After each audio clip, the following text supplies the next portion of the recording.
Muchas gracias, buenas tardes a todas y a todos. Muchas gracias a la ministra del Pueblo, Alenia Batres. Gracias por acompañarnos en esta charla de un tema que es un tema polémico, es un tema que está ocurriendo desde hace 15, 20 años en las grandes ciudades del mundo, grandes y medianas ciudades. Es un tema que los especialistas, algunos dicen que no existe, hay otros dicen que sí, hay modalidades de entender lo que está pasando, pero que es un problema para los habitantes de las ciudades, principalmente los habitantes menos favorecidos, más marginados, y que estamos sufriendo una embestida de gente que está en mejores posiciones económicas para apoderarse de la ciudad, de sus barrios, de sus viviendas, de sus espacios públicos, y este proceso o fenómeno lo han llamado gentrificación. En lo que todo mundo está de acuerdo es que es un proceso de expulsión de habitantes, principalmente de lo que se conoce la ciudad central o la ciudad consolidada. Hace 15, 20 años, con las políticas de los gobiernos federales, hubo un proceso de que mucha gente fuera a habitar a otros rumbos de la ciudad. Pero estos otros rumbos significaban trasladarse por horas para poder después regresar a la ciudad. Y entonces, cuando esa intención de irse a vivir a las orillas de la ciudad, a los suburbios, en fraccionamientos, esos que se anunciaban a 10 minutos del centro de la ciudad y que al final era a 2 horas y media y que había que estar yendo y viniendo. La gente se cansó de este tránsito y decidió volver a ocupar, a comprar, a rentar viviendas en las zonas más cercanas, mejor comunicadas, con mejores servicios, etcétera, etcétera. Y todo este proceso se ha venido llamando gentrificación. Y es un problema en donde alguien puede decir, a mí no me toca, yo vivo bien, yo tengo mi casa, ese asunto a mí no me va a afectar, porque si alguien se cree inmune a este fenómeno, está equivocado. Porque todo este proceso está arrasando fuertes oleadas de desocupación, principalmente en el centro de la ciudad, que se empezó en colonias como La Juárez, la Cuauhtémoc, la Santa María la Ribera. Estamos ahora registrando este fenómeno en Clavería, en San Álvaro, en la Nueva Santa María y en otras colonias de la alcaldía Azcapotzalco, pero también se sigue dando en toda la ciudad y la gente sigue saliendo expulsada. El gobierno de la ciudad habla de 30,000 familias por año que pierden la ciudad, pierden sus barrios, pierden sus viviendas y son expulsados a Chicoloapan, a Zumpango, a Chalco, a lugares muy alejados y pierden su ciudad, su arraigo, su trayectoria, su vida que han entregado para darle relieve, prestigio y atención a muchas zonas y muchos barrios de la ciudad. Es decir, la gente vive y trabaja, mejora sus barrios y después, por una serie de cuestiones que ya veremos más adelante, se da un proceso de competencia en el cual la gente con menos ingresos ya no está en condiciones de competir con los nuevos vecinos que están llegando en el afán de ocupar ellos esas partes de la ciudad. Y no únicamente reconocer este fenómeno que está pasando, sino cuál es la tarea que tenemos que hacer para detenerlo, para contrarrestarlo. Aunque hay especialistas que dicen que es un fenómeno que no se va a terminar, que va a continuar desarrollándose, pero sí necesitamos revisar con un poquito de su tiempo esta situación que está pasando para que después no tengamos sorpresas. Por eso la invitación, y le agradezco de todo corazón a Lenia Batres, ministra del Pueblo, para poder desde la visión del quehacer de la justicia ver una reflexión y las tareas que podamos tener por delante. Les agradecemos su atención y empezamos, si gusta, ministra.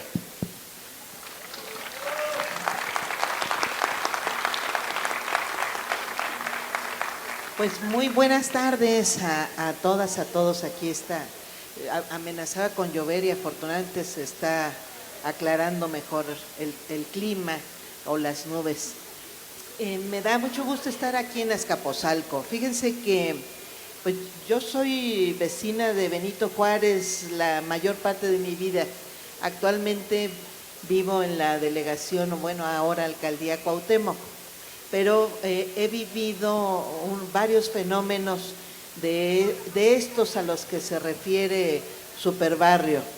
He vivido en carne propia, entonces les quiero platicar dos momentos que tal vez les suenen familiares, porque cuando hablamos de gentrificación, luego nos ponemos más conceptuosos, ¿verdad? Entonces creo que con algunos ejemplos podemos recrear este concepto. ¿Ustedes habían oído esta palabra? ¿Gentrificación? Sí, ya es, ¿no? ¿Quién no la había oído? Ah, está interesante. ¿Quién sí la había oído? Ah, pues bueno, pues vamos, es más aún porque hay quienes no la habían oído. Fíjense que su servidora, la familia de su servidora, se desarrolló, vivimos muchos años, la casa de mis padres, que eran maestros, estaba situada en la colonia Niños Héroes, muy cerquita del Metro Villa de Cortés. Y ustedes no han de saber, pero les cuento que fue la última colonia de la alcaldía, de la hoy alcaldía Benito Juárez, en pavimentarse, porque era la colonia más popular, junto con una colonia que se llama San Simón, que es donde está el Metro Portales y el Mercado de Portales, que esos sí son mucho más conocidos. Bueno, estas dos colonias fueron las colonias más populares de Benito Juárez, que ustedes han de haber oído, que se trata de la alcaldía con la mayor cantidad de profesionistas de nuestra ciudad y con el nivel de vida más alto. Entonces, se entiende que ha vivido ahí mucha clase media, pero por eso menciono estas colonias. Yo crecí en esa colonia Niños Héroes y fíjense que me tocó ahí, cuando tenía yo creo que unos 10 años, me tocó ver cuando llegaron los ejes viales, ¿se acuerdan ustedes de aquel regente Carlos Jan González? Su gran iniciativa fue hacer los ejes viales, y entonces pues dejó una obra importantísima en la ciudad. Las grandes obras generan pues muchos acomodos, y entonces sobre Benito Juárez, que es la alcaldía más céntrica también de la ciudad, pasaron 8 ejes viales. Entonces ustedes no se han de imaginar, pero teníamos obras por todos lados, y nosotros vivíamos a una cuadra del eje 5 Sur, y como a 10 cuadras del eje 6 Sur, y como a otras 10 cuadras del eje 4 Sur, y como a 8 cuadras del eje central, y bueno, eran obras todo alrededor. Todo se estaba abriendo porque eje central, algunos lo han de haber conocido, era la avenida Niño Perdido, a esa altura. Después se conectaba con, creo que se llamaba San Juan de Letrán, una parte, ¿verdad? Pues nosotros vivimos todo ese proceso, que yo creo que duró como un año muy intenso, y resulta que a la casa de ustedes, que era la casa de mis padres, le volaron el patio porque había que alinear todas esas calles que desembocaban al eje 5 Sur. Entonces le quitaron el patio, pero el alineamiento de esa calle se llevó por lo menos unas 8 vecindades que estaban ahí alrededor, a la vuelta, y se llevó vecindades de la otra calle que también alinearon, y se llevó vecindades, se llevó a todas las vecindades de la colonia Niños Héroes, porque eran las que generaban el trazo irregular. Entonces, bueno, o a gran cantidad de las vecindades. Nuestra ciudad en aquellos años todavía estaba llena de vecindades, incluyendo la delegación Benito Juárez. Entonces llevó a las vecindades, y fíjense que con esas vecindades se llevaron a nuestros amigos de las calles. Nosotros jugábamos todas las tardes con decenas de amigos. Salíamos a jugar fútbol, patines, bicicleta, resorte, rondas, ¿cómo se llamaba esa de amo, ato, matarilerilero? Bueno, en mis tiempos todavía se jugaba, matraca, jugábamos muchísimo. Los niños éramos los dueños de las calles, disfrutamos las calles enormemente, y pues nosotros éramos 5 hermanos, imagínense, nos la pasábamos pues muy felices en esas calles. Entonces, cuando vienen los ejes viales, se llevan a nuestros amigos y se llevan a nuestra niñez, porque a partir de entonces cambia todo en Benito Juárez. Cambia, bueno, en la Niños Héroes, que era la colonia de nuestra niñez, cambia muchísimo. Cambia la secundaria, cambia la primaria, también las alinearon, nos recortaron las escuelas. Eso fue una obra, pero fíjense que pasa mucho, cuando hay grandes obras, se modifica mucho la vida de la gente. Y pasa cuando vienen estas obras que alinean calles o que crean infraestructura, sobre todo antes, que digo, ya ahora es mucho más contada ese tipo de obras que abren avenidas o que ponen bombas de estos centros de distribución de agua potable y demás. Ya son mucho menos porque tenemos mucha infraestructura actualmente, pero antes pues había muchas obras. Esa es parte de ese fenómeno. Yo en aquellos días no me imaginaba ni podía ponerle nombre a ese fenómeno. Por supuesto, ¿saben quiénes nos quedamos en la colonia Niños Héroes? Pues quienes teníamos o vivíamos en un predio más asentado, más regular, que además estaba incorporado, a los que les pagaron las expropiaciones para abrir esas calles. ¿Quiénes eran? Pues no eran los de las vecindades, pues eran quienes teníamos un poquito de más ingresos. Ese fue un fenómeno que de recorte, de expulsión muy fuerte.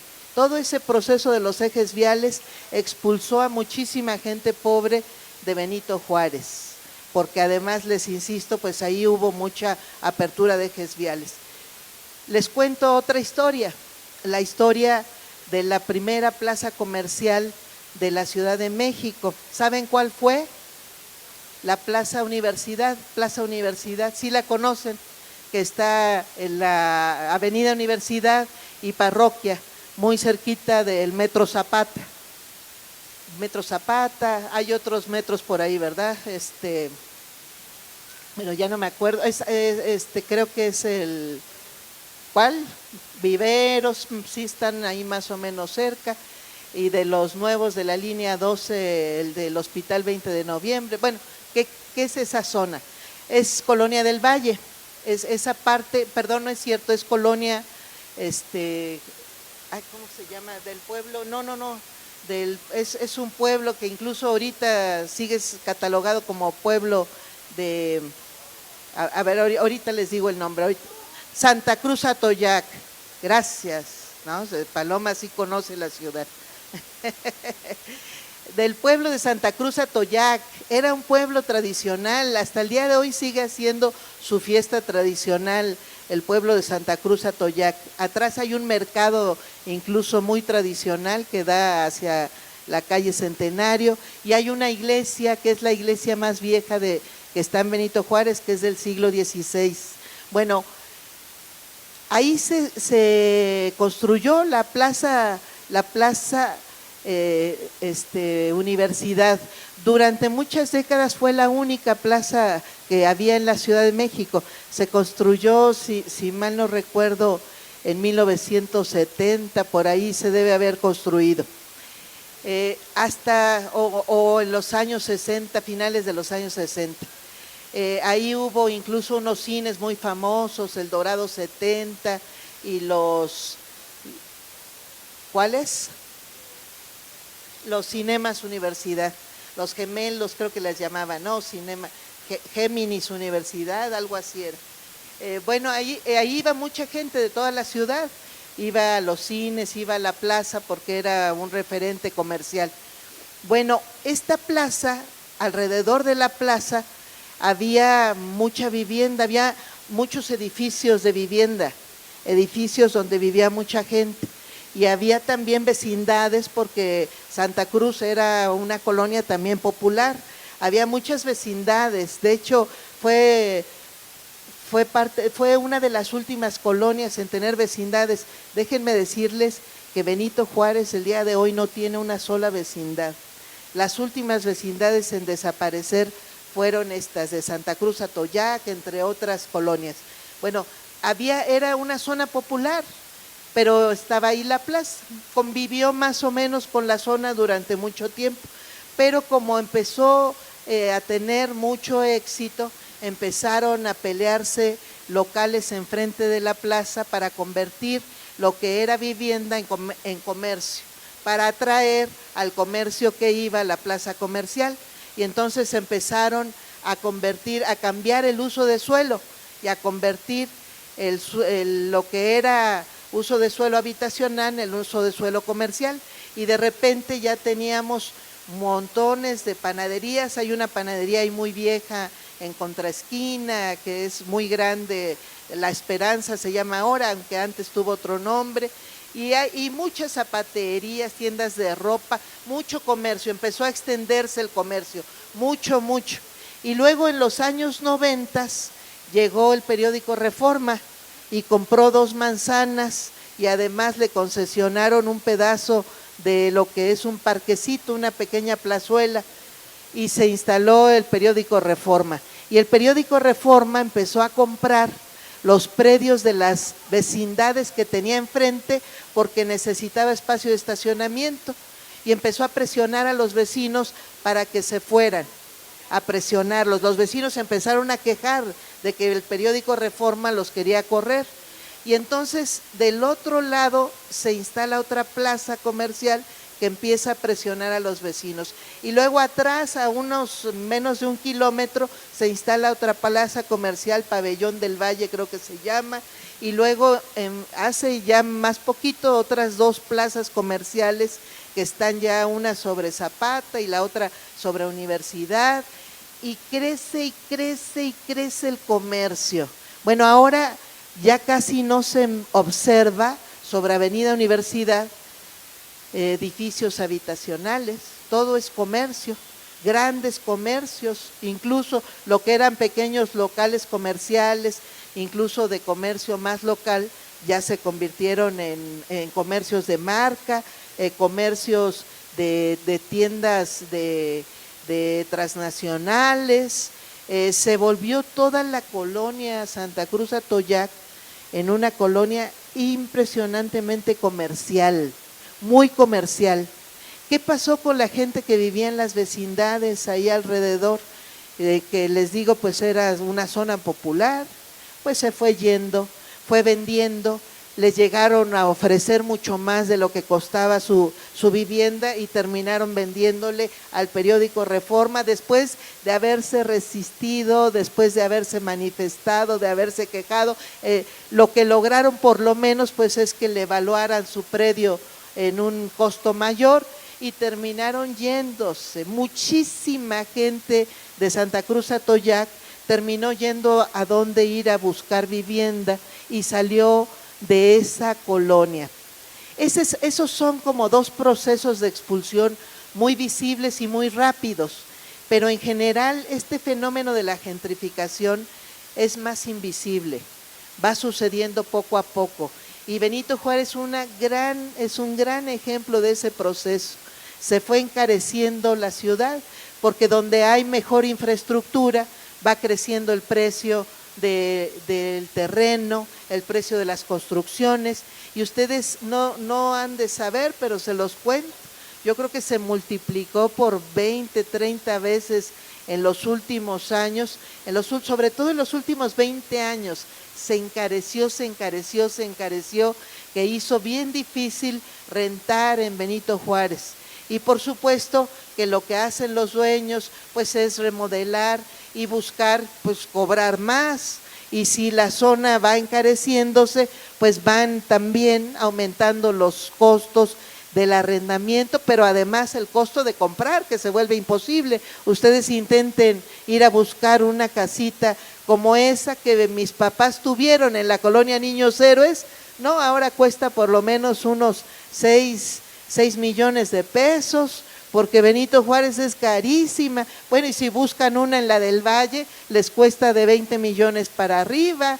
Es carísimo, vivir en Benito Juárez es carísimo. Las rentas de un departamentito de 10,000 pesos para arriba, un departamento de 2 habitaciones, 18,000 pesos de renta, y además ahora están pidiendo que si un seguro de quién sabe qué, que una investigación, y además la paga la persona que quiere ir a rentar.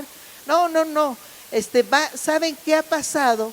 Que todo eso que ha encarecido mucho, pues también va generando pues una especie, pues yo digo que de algo durísimo, que es una especie de discriminación económica, muy soterrada, porque no te dicen tienes que tener el pelo güero y los ojos verdes para vivir aquí, pero sí te dicen tienes que tener un salario mínimamente de 60,000 pesos, porque tienes que tener una solvencia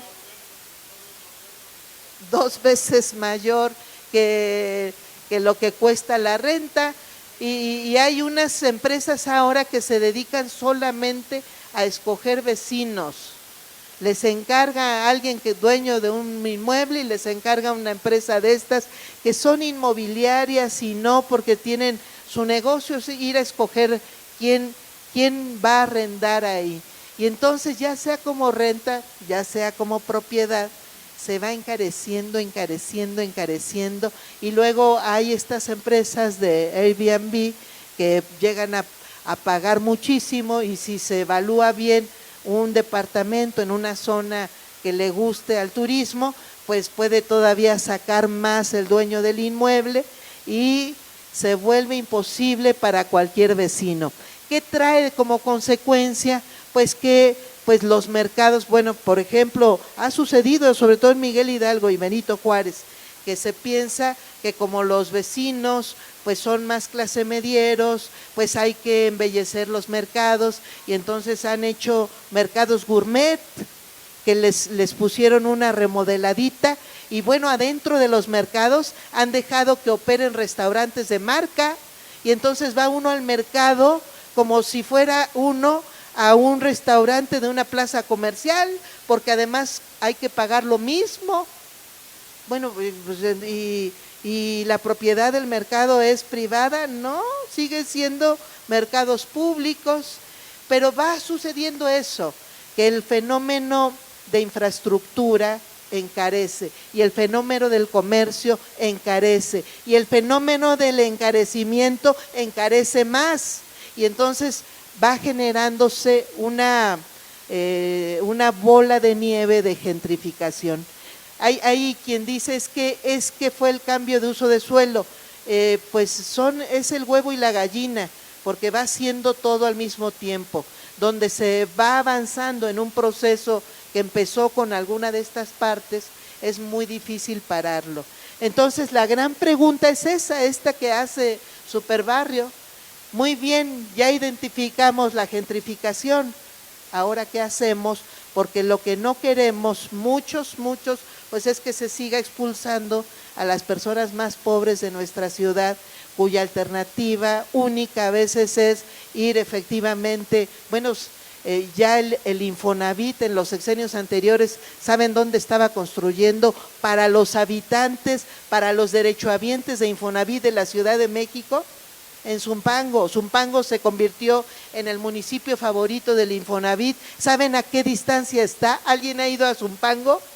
Se hacen 2 horas, se hace de aquí para allá, y se fue derechohabientes de Infonavit, se fueron a comprar a Zumpango, y luego no podían ir luego, porque no había agua, no había todos los servicios, y se tardó mucho el municipio en ir aumentando servicios.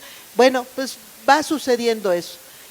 La gran pregunta es esa, ¿qué hacemos ante la gentrificación? Te dejo la palabra para las primeras soluciones.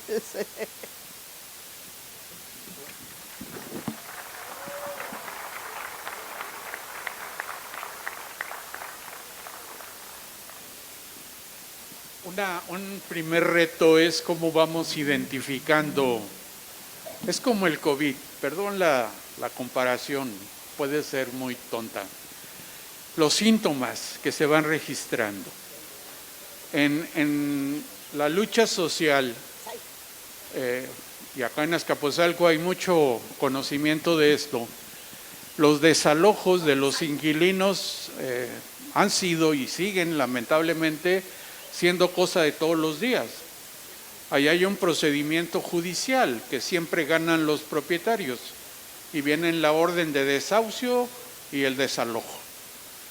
Pero la respuesta de solidaridad del vecindario es impedir ese desalojo, a sabiendas de que ahí no se puede uno oponer a la decisión de un juez.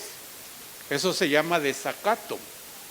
Por eso cada rato íbamos al Torito, ya hasta calendario nos daban, porque no se respetaba la decisión del juez. El problema en la gentrificación es que son desalojos silenciosos, de uno por uno. No es una vecindad, no es solamente una familia. Y está más complicado el poder ubicar dónde se está dando esta situación.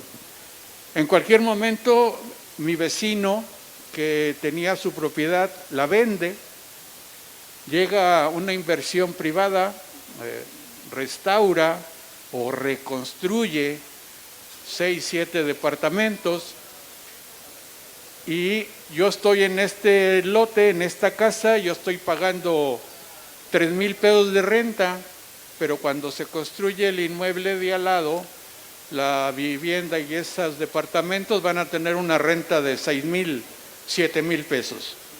Entonces viene mi casero y me dice, pues la renta va a subir, como cada año, y uno espera que lo que aumente la renta sea una cuestión moderada, de acuerdo a las condiciones que uno tiene, como lo marca el Código Civil de Procedimientos. Pero resulta de que la renta aumenta 300%, y no le queda a uno más que salir a buscar por otros lados, a ver dónde encuentro una renta que se ajuste a mis condiciones económicas. Y entonces sale expulsado, y así se empiezan a reproducir por muchos rumbos de la ciudad. Hay quien dice que otro síntoma es que cuando de repente en tu barrio, que ha sido un barrio apacible, con sus calles, sus convivencias, aparece una cafetería e instala en la banqueta una mesa para vender su café, su producto. Entonces todo el mundo dice aguas, porque ya es síntoma de que este barrio es atractivo a la inversión. Y ahí empieza una escalada que, como bien dice la ministra, de aumentos, y no para. Y al ratito no es una cafetería, ya es otra inversión, otro tipo de productos. Y entonces la zona, para quienes invierten en la cuestión inmobiliaria, en la cuestión vivienda, se hace atractivo porque ahí puedo comprar barato y puedo rentar caro. Y hay mucha gente, mucha familia que no está en condiciones de competir en ese momento y se tiene que ir. Con la pandemia se puso de moda algo que llamaban los nómadas cibernéticos, es decir, podía uno trabajar desde su casa a través de su computadora, aunque uno viviera en Nueva York o en París. Como ya no era necesario ir al trabajo, entonces mucha gente de estos nómadas cibernéticos se vinieron a la Ciudad de México porque encontraron una buena casa con vivienda con renta barata que se ajustaba a sus condiciones y desde aquí podían mandar su trabajo a la empresa en la cual trabajaban en Estados Unidos o en Japón o en donde fuera. Y entonces llegaban y pagaban rentas que ya después los vecinos no podían alcanzar ese costo de lo que la renta estaba significando.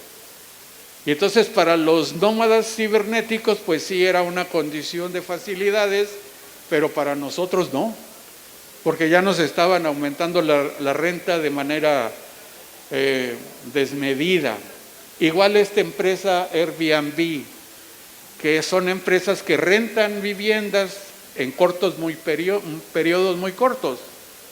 Por ejemplo, si alguien viene de turismo, en lugar de pagar un hotel, paga una vivienda y tiene las mismas condiciones, pero el costo es menor al que pueda pagar un hotel. Ahorita hay un revuelo porque viene la Copa de Fútbol del año que entra y entonces está la oferta de viviendas para todo el turismo que va a venir con el argumento de que la capacidad hotelera no va a ser suficiente.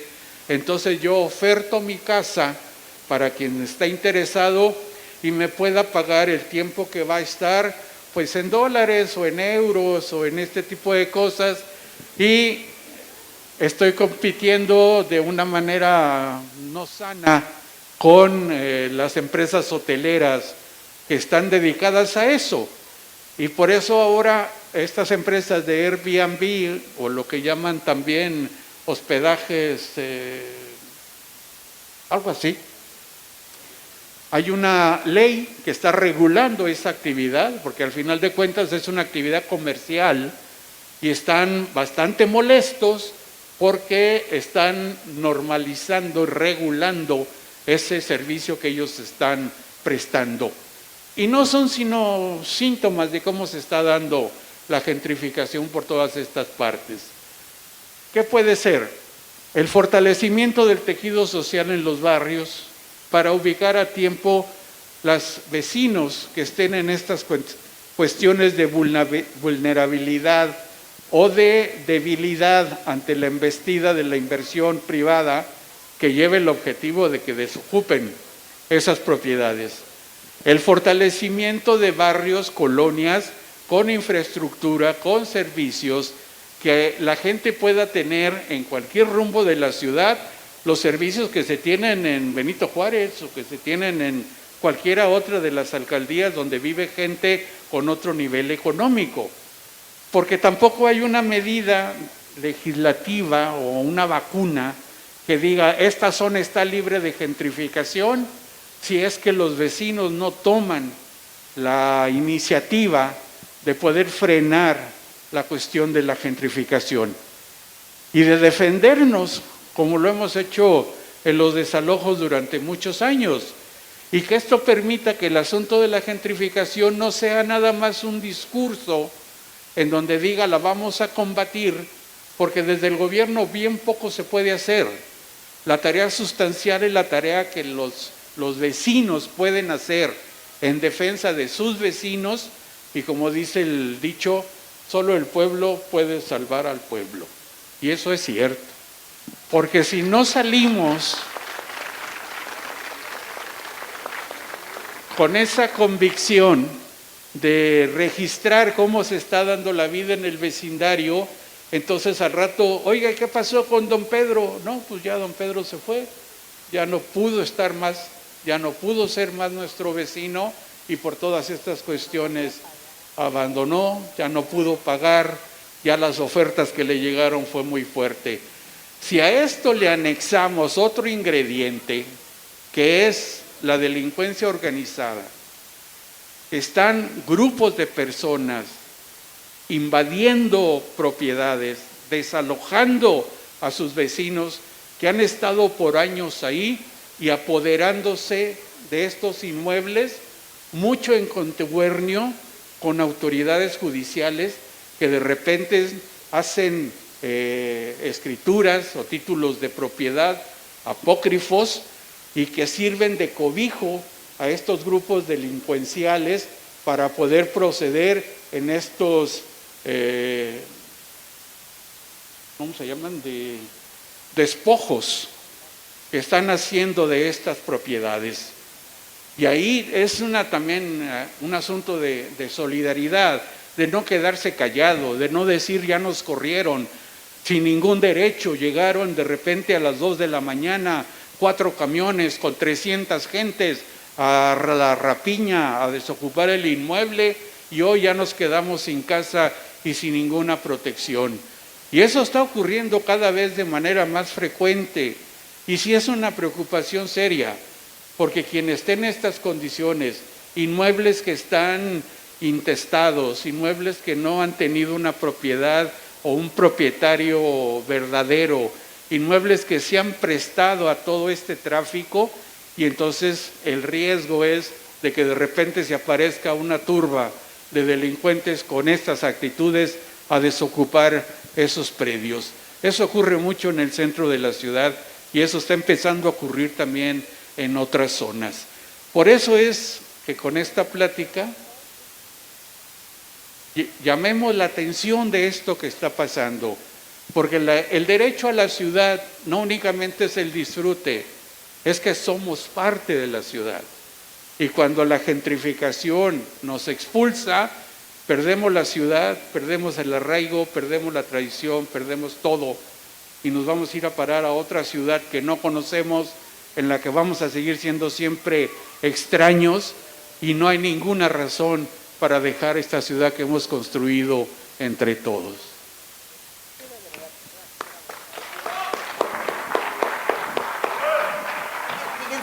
Fíjense que justamente dice dos cosas importantes aquí, Superbarrio.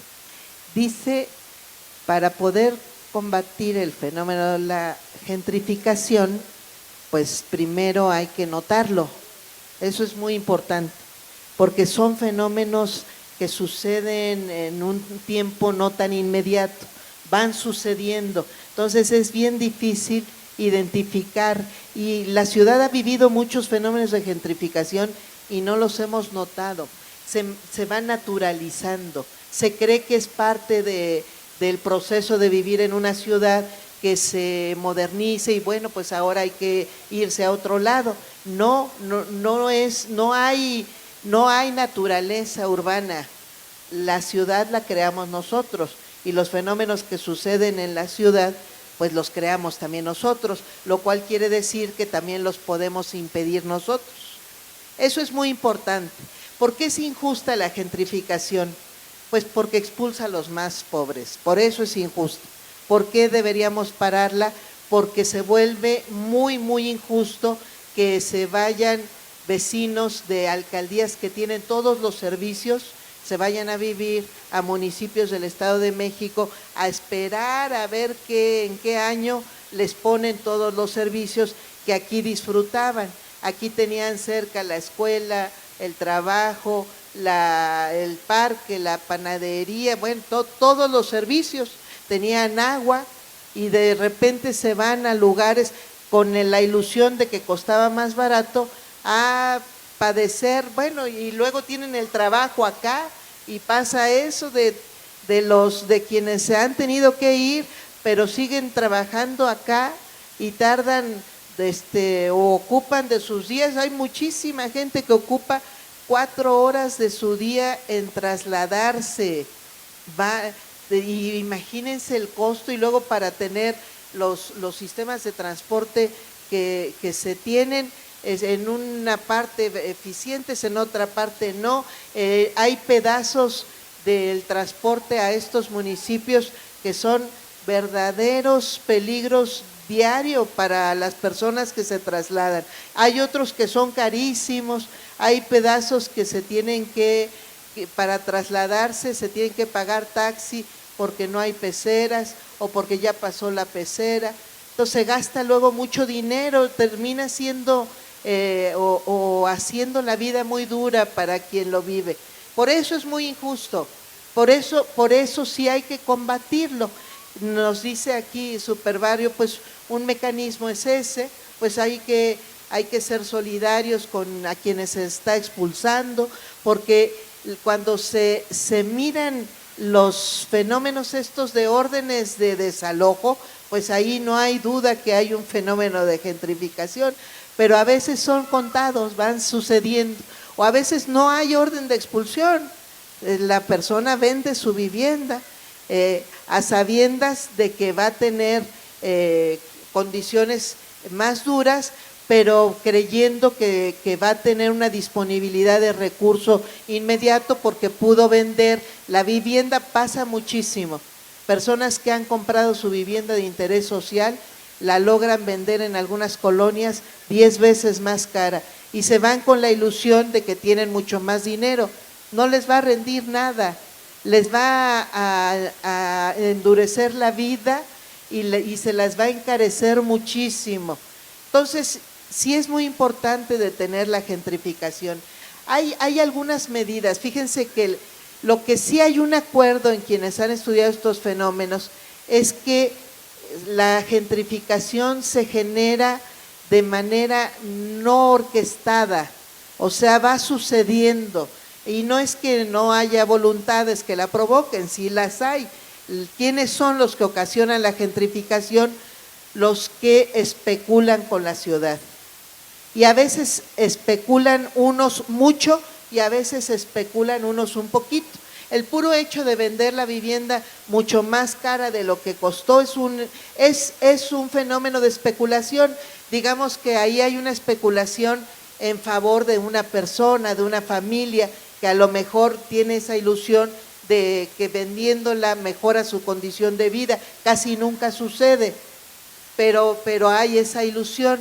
Bueno, ese dinero que se obtiene pues es una especulación.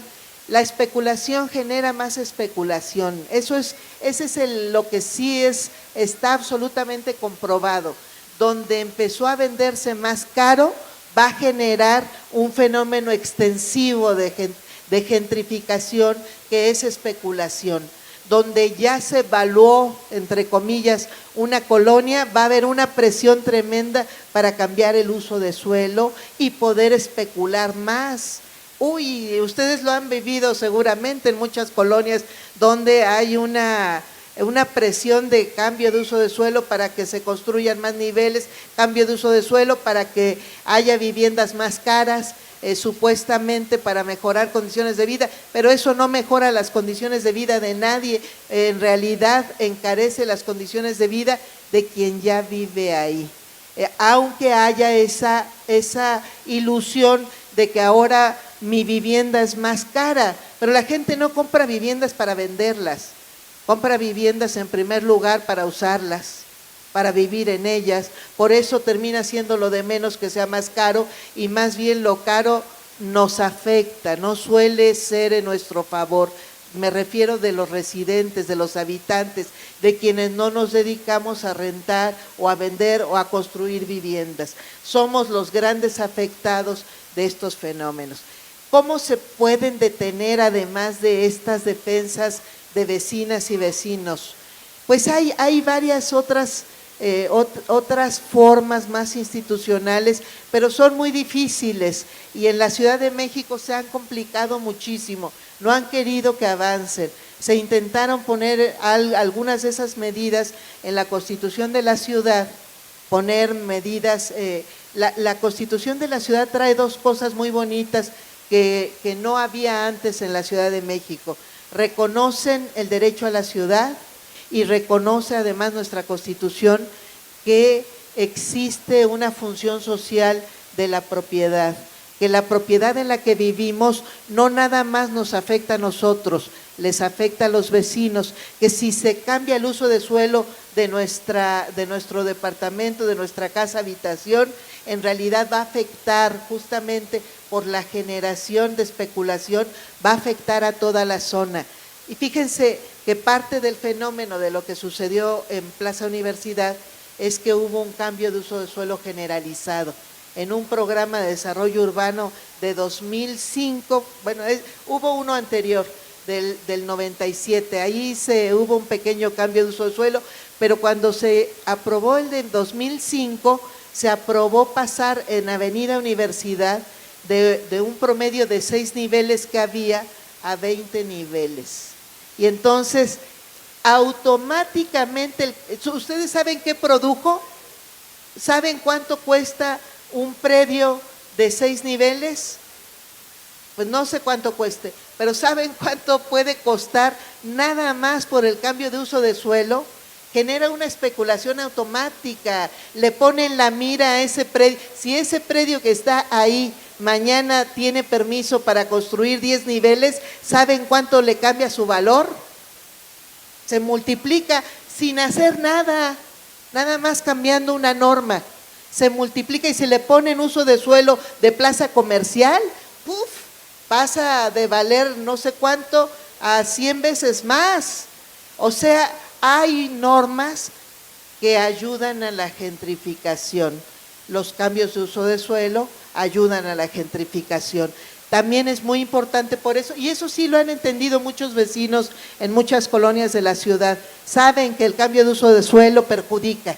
A veces es hasta intuitivo, pues sí sucede porque ayuda a la especulación, ayuda pues a transformar los barrios, por supuesto, pero el puro hecho de generar un nuevo precio en el inmueble va a generar que quien renta en esa vivienda mañana quiera ser expulsado, porque lo que le va a urgir al dueño es venderlo para que se pueda o construir 20 niveles y rentar 80 departamentos en lugar de 10. ¿Sí se entiende todo esto? Es un proceso que no es natural, pero como va sucediendo paulatinamente, no se aprecia tan fácilmente. Entonces sí es muy importante esta parte normativa. Bueno, también está en las manos de las y los vecinos. A veces hay poca conciencia y mucha presión de cambio de uso de suelo de este predio, cambio de uso de suelo, y van y ustedes han visto cómo persiguen a los diputados en el Congreso de la ciudad para esos cambios de uso de suelo, o cómo presionan a las áreas de planeación. Ahora está concentrado en el Instituto de Planeación, pero van persiguiendo pues que haya esos cambios de uso de suelo. Entonces hay que cuidarlos porque generan especulación. Esa es otra forma de visualizar y de ayudar también a parar el fenómeno de la gentrificación. Y luego hay otra forma también normativa que también se ha estudiado, y fíjense que la practican mucho en países como Colombia, como Brasil y en países incluso como Estados Unidos u otros países que han buscado, fíjense, como entendieron que parte de la gentrificación, del encarecimiento de las zonas urbanas, la genera el propio gobierno cuando busca crear gran infraestructura. Entonces lo que hacen en algunas ciudades es cobrarle esa infraestructura a algunos usuarios. En nuestra ciudad es muy difícil porque la mayor construcción de infraestructura pues tiene carácter social, no especulativo para quienes tienen dinero, entonces sería muy injusto cobrárselas. Sin embargo, sí hay formas de cobrarle en el futuro esa infraestructura a quien vaya a quererla utilizar para especular. Entonces, en nuestro país, pues no se ha propuesto, pero yo creo que debería estudiarse eso, que a futuro se le cobre. Si alguien va a ganar 10 veces más del costo de un inmueble y la vida no ha crecido en inflación 10 veces más, pues debe dejarle una parte de esa ganancia a la ciudad. ¿Para qué? Pues yo digo que directamente para construir vivienda, porque finalmente los afectados de la gentrificación son, o la afectación mayor de la gentrificación es la vivienda. O sea, los afectados se tienen que ir de la ciudad porque no hay una vivienda accesible en ella. Entonces, tiene que ir conectado con eso. Y yo creo que así podríamos parar, que esa es parte de lo que se busca en esas ciudades, que cuando se le cobra al especulador el costo de su especulación, pues entonces ya no tiene la misma, el mismo aliciente, el mismo estímulo para construir los 20 niveles, porque le van a costar, porque no van a ser para él, porque va a tener que dejárselos a la ciudad y entonces ya no corre al vecino que vive ahí, porque no va a poder cobrar más renta. Y por eso también es otro mecanismo, cobrar la especulación, cobrarla por la vía del gobierno, es una forma de pararla, de desincentivarla. Más que ayudar a correr a nadie, pues es quitarle la ganancia al especulador. Entonces esa es otra forma. A veces no sucede ni sucede tan rápido porque el gobierno es muy lento en observar estos fenómenos. Y ahí es donde se necesita mucho a la gente, que lo note, que lo pida, que esté muy alerta. La mayor alerta que debe hacerse es la infraestructura y los cambios de uso de suelo. La infraestructura es muy buena, pero puede tener esa consecuencia no deseada. Entonces hay que mirar para adelante. La infraestructura es para los habitantes que viven ahí, porque es lo que la justifica. ¿Por qué hacemos escuelas? Pues porque hay niños. No hacemos escuelas para los niños de los vecinos que van a poder llegar, porque los que viven ahí ya no van a poder pagar donde viven. Entonces la infraestructura es muy importante, pero tiene o puede tener esa consecuencia, y también hay mecanismos normativos. Todo esto es parte de reformas que deben hacerse y que a veces cuesta mucho trabajo, porque los que sí saben de esto son los especuladores y han peleado que no se mueva esta normativa.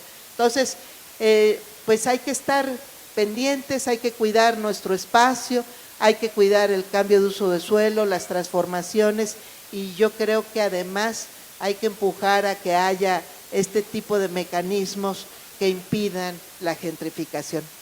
Muchas gracias.